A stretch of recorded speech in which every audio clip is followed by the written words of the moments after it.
may have heard the story about a holy hermit who lived in a cave. One day he observed three people passing by. One was a person begging food for her malnourished child. A second had been the victim of a severe beating, and the third was physically disabled. The hermit cried out, "Good God, how can you see so much suffering and do nothing about it?"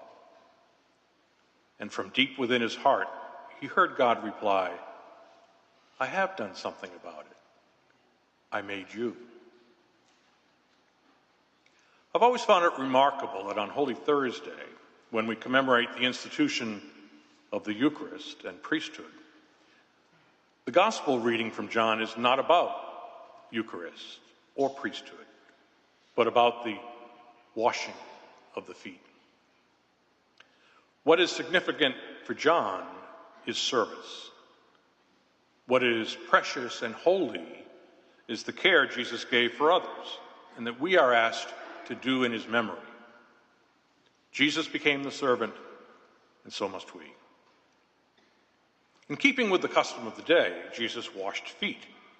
It was a menial task, but which showed care and hospitality.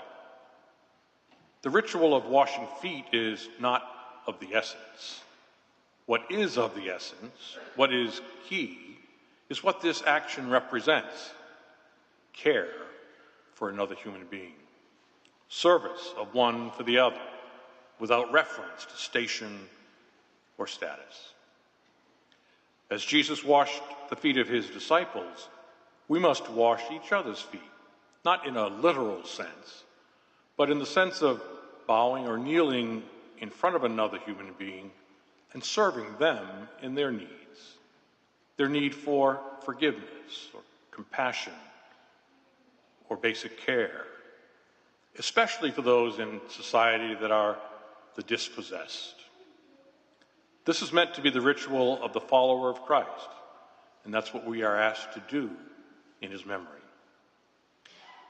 Earlier this week, Pope Francis said that amore, or love, is the concrete service we render to the other.